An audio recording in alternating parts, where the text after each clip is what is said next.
Did you know that there are over 2,200 known religions in the world? We are all born into one belief, religion, or faith, which influences how we see the world and everything and everyone in it, including ourselves. Do our beliefs divide and separate us, or do they bring us together in greater harmony? When you look up with awe on a star-filled night, do you ask who or what created all of this? Have you ever had a profound or deeply challenging experience in your life that changed your beliefs at the core of your being? Enlightened Pathways takes us on a journey of discovery to understand just how spiritual, transformational experiences impact our lives and the world around us. Join us now as we deeply explore all that nourishes, heals, and inspires us.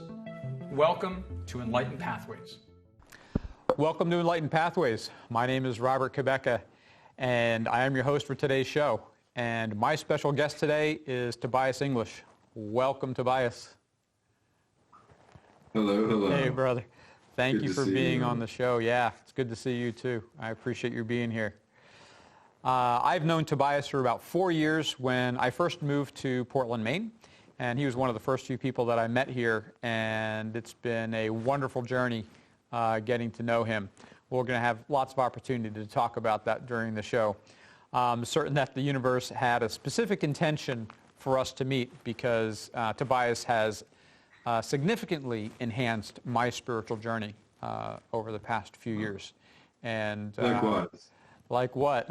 We're going to get into likewise. that. Like, no, it's mutual. Oh, likewise. Likewise, yes. I thought you said like what? It's like, what do you mean like what? So it's awesome. You know, so let me tell you a little bit about Tobias. He just moved from Portland down to Asheville, North Carolina, which he absolutely loves. He is a autodidact like me, which means we're pretty much self-taught in a lot of ways. However, he is an accomplished musician and certified in many healing methodologies. He's a licensed massage therapist. He does body talk, health kinesiology, holographic repatterning, and is about to get certified in core transformation as a certified core transformation coach, which is really, really cool. I got certified in core transformation a year ago. It has transformed my life, and I know it's had a positive impact in his life as well. And so, yes, I am reading from cards because there's a lot to talk about with Tobias here. And he also has a renewed passion for Advaita, which he is going to talk about as well. So welcome, Tobias. Thank you for being on the show. It's so good to see you, Roberto. Yeah. Again, through technology, we're lucky enough to see each other occasionally, yes. Even though I've moved away. Yes, indeed. Yes, indeed. So, yeah, we're going to have a great conversation here. And, you know, why don't we just get started with just me asking you, you know, what kind of religious belief were you brought up into, or belief system, faith were you brought up into as a kid, and what kind of impact that might have had in your early life, you know, whatever you're comfortable talking about? Sure. My folks were Protestant, but not particularly observant.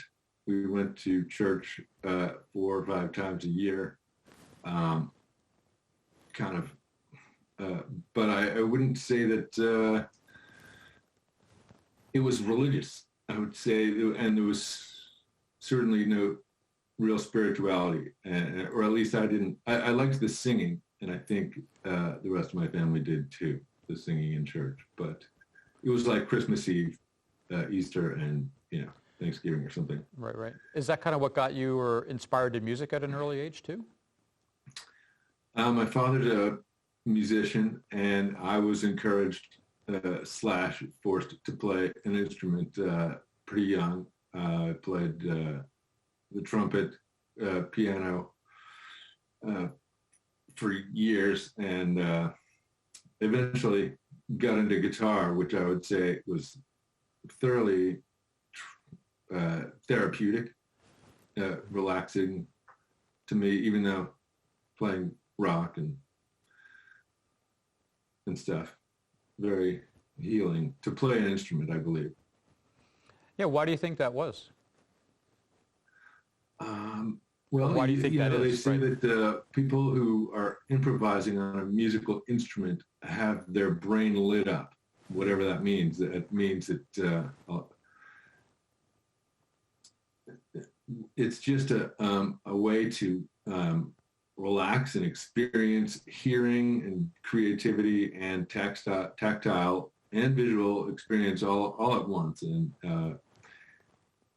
you know, it becomes a challenge. Like, oh, how can I perform, or like, what's the ratio of like practicing to performing getting done in any given practice session?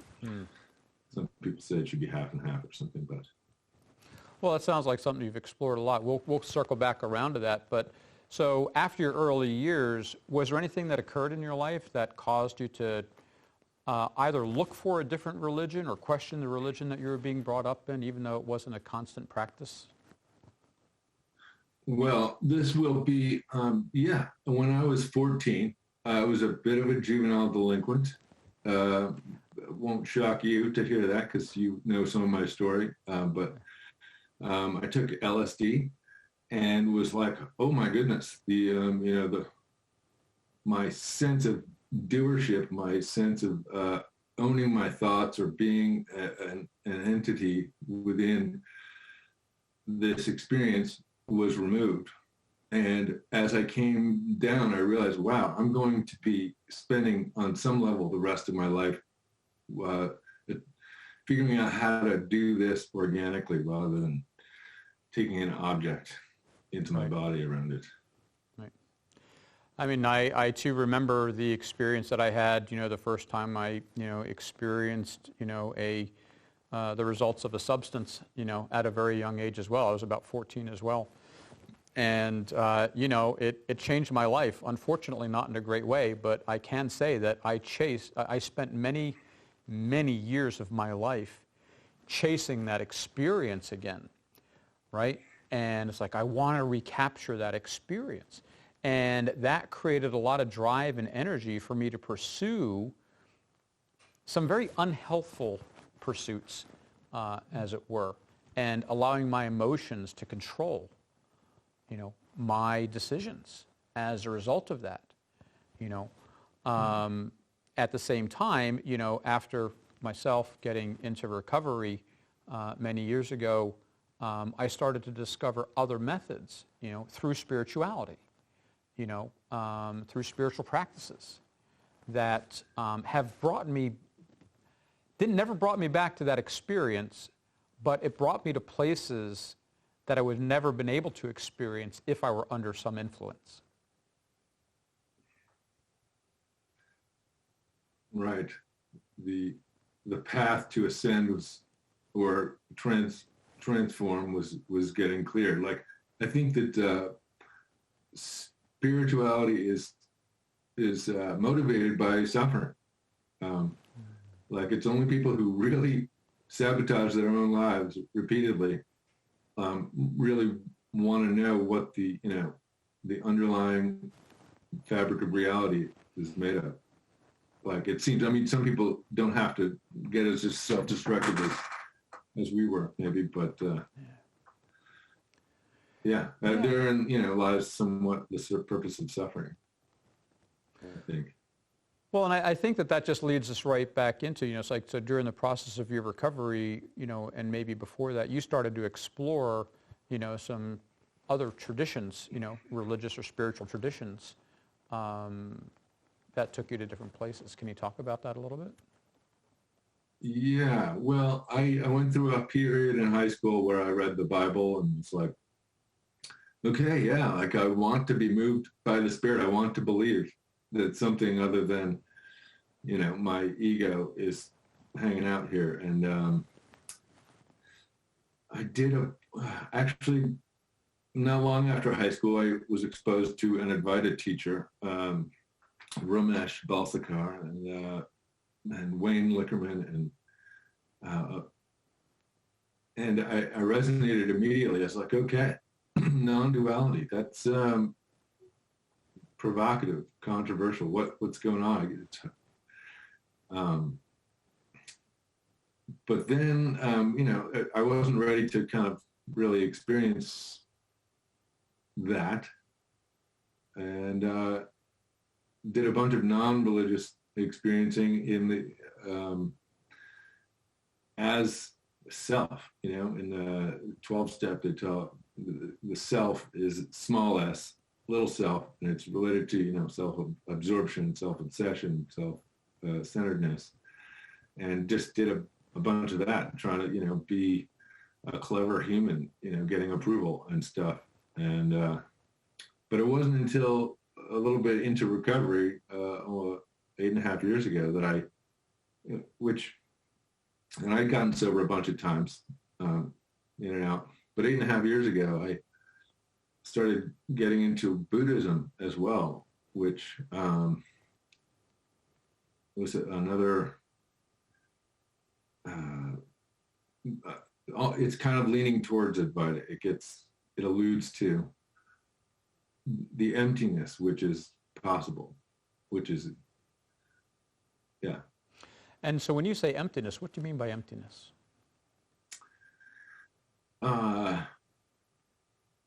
Emptiness is, it's a tricky word because it's a word, but it's referring to the kind of I'll mention the headless way, which is something that was developed in the 70s by, I'll remember in a minute, but Richard Lang has been making it popular again. And it's a way of experiencing the first person in that I've never seen my head. And when I point to where I'm looking out of, I point to essentially an empty space where the world is, where the world appears in an empty space. But also, the emptiness refers to the fact that where the belief in a separate self exists or seems to exist, when that disappears, it feels like an emptiness, but not in a sad, griefy way at all. Right, yeah, and that's why I asked the question, and thank you for clarifying that so clearly, being redundant there. But it's a distinction, because people think, oh, emptiness, that means, kind of like, hopeless and emptiness and no purpose and things like that. But that's not what it means in the spiritual tradition, in a spiritual practice, and where you talk about Advaita, where it's a singularity, right? It's that non-separation. Right. Talk about how you really got into that. And I may have misspoke that, so why don't you clarify that for me too? Advaita means not two, as opposed to oneness, because oneness is a concept that an ego, a self, can say, yeah, I'm involved in this oneness. So Advaita means not two, meaning it's a negation of the subject-object relationship. For instance, it's possible to, as you look out into the room, to notice that seeing is happening. And typically there's a sense that there's me seeing, there's an I looking out, seeing objects. And in our actual experience, really all there is seeing. And there doesn't need to be a subject or an object. There is only the seeing or the hearing or feeling. And so what is perception made of? It's made of experiencing. And what is experiencing made of? Knowing. And knowing is essentially seamless, and it's happening whether or not there's objects, or whether or not I'm asleep, or just knowing of experience is really the one ingredient, the awareness. Knowing or awareness, yeah. So if you take that a little bit further, How does that unfold in your daily practice? Well, it's an option to consider at any time, really. For instance, I can have memories of long ago or yesterday, or I can imagine tomorrow or a year from now. But those memories or fantasies or projections are happening now, and they can also be experienced as perception. And so the perceiving is happening, and I get to remember, like, oh, there's actually not a self here. Like, Tobias is not really here. Like, what I thought was here as an individual, the part that gets worried about death, that's it's not necessary in order to function in day-to-day life. Like, everything I would be doing, could be doing, can be done without that idea that there's an I over here, a separate self. So it's actually quite available to anybody at all times. It's not like a lofty position. It's just a realization that there doesn't need to be a me in order to be experiencing. Because culture tells us that we are observing objects all the time. There's a subject and an object. And that's actually, there's some physicists who are named, one, Bernardo Kastrup is this physicist who basically is saying that basically all there is consciousness, and that what we see as the world, what we experience as the world, is actually mental, transpersonal representations of something that is, but we're seeing it kind of like through our own brain, through a filter, which is got a ton of blind spots. And also, matter doesn't exist. From the physicist's point of view, there's no located, like, stationary, dead, inert matter anywhere. So anyway, that's kind of a deep end answer to, and I will give credit. I've been listening to a lot of Rupert Spira, who's a non-dual teacher, an Advaita man who is quite articulate regarding that which can't be really spoken about.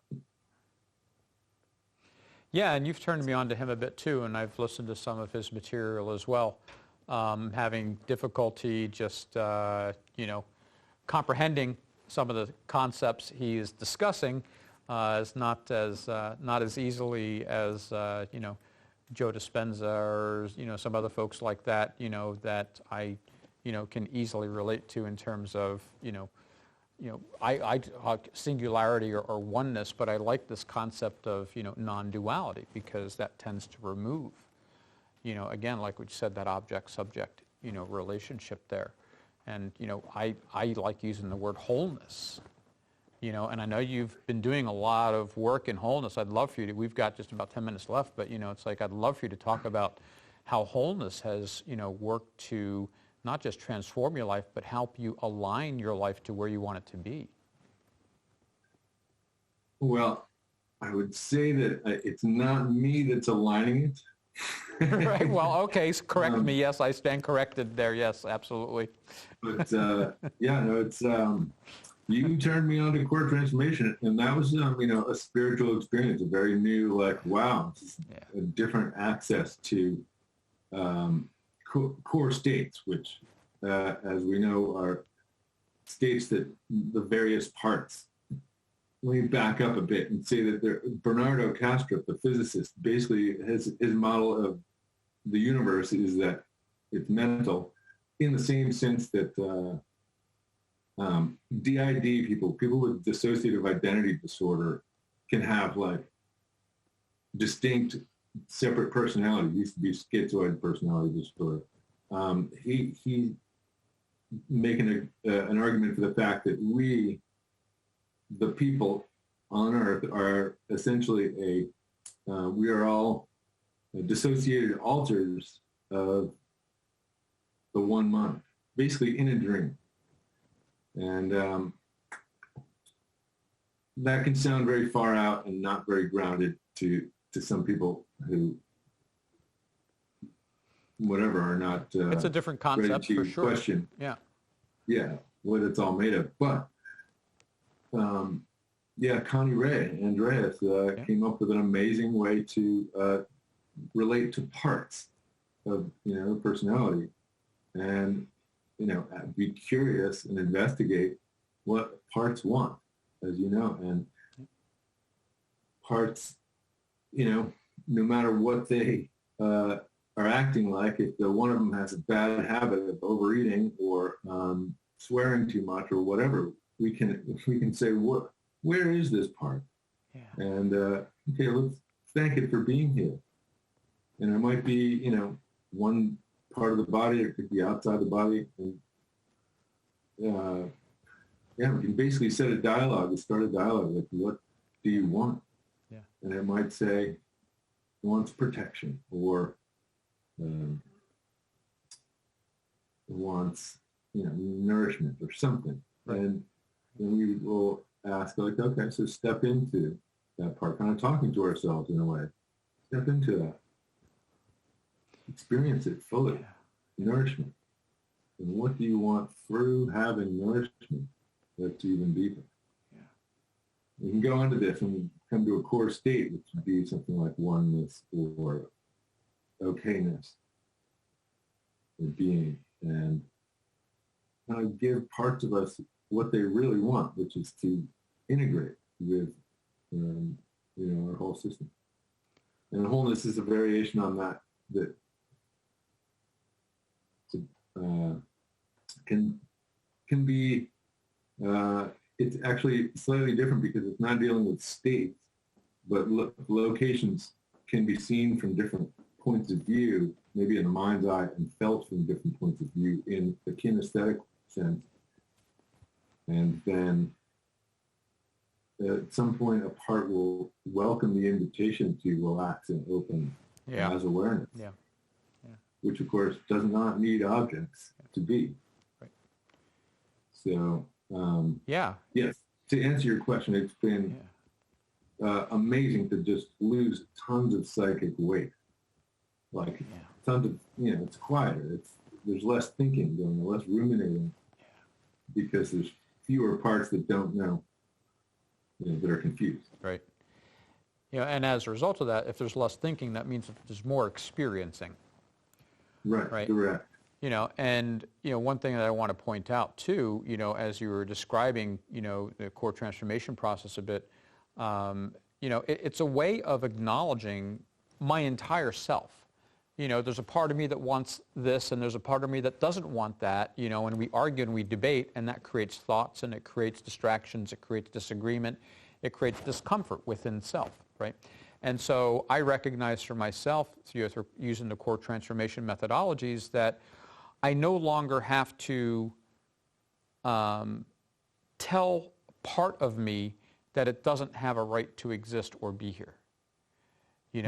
It's like I can bring it in. It's like I am one whole being. Included, and it's like once I've learned how to include all of myself as part of my greater self, there's unconditional love that shows up, there's patience, there's compassion, there's trust, there's security, et cetera. And so many different levels that I'd looked for in all my life through so many different things, including drugs and alcohol and what have you. But I've looked for these things in so many ways. And, one of my previous guests said, it's like everything that I've always wanted to find out and want for myself is already here. It's already here. And it's very hard for the self, the small sense of self, to experience, like, even the idea that happiness and fulfillment are actually our true nature.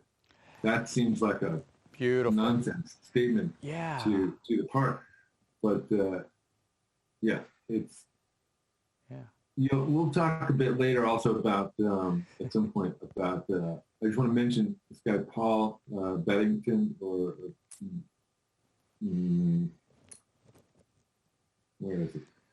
He's a 12-step guy that is also at Vita, and he's talking about how, like, the bondage of self is the underlying, the cause and condition of our need to escape the self, is essentially solved by the experience of our true nature. Realizing that there is no subject-object, there is only experience and knowing experience. So, and, what? I was just going to say, so somehow we've only got a couple minutes left here. Our time has just like flown by. So, being myself, yeah. Being myself, it's one of many Rupert books I have, and I just want to. You asked about spirituality, and I just want to say that. Please, yeah, go for it.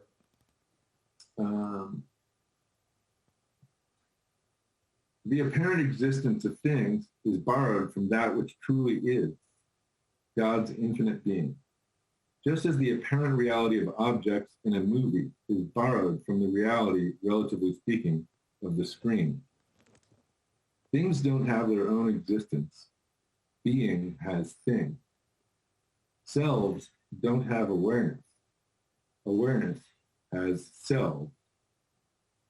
We do not think of things because they exist. They seem to exist because we think of them. Thought abstracts discrete objects and selves from the reality of God's infinite and indivisible being. To feel this reality in the midst of experience is to know beauty and love.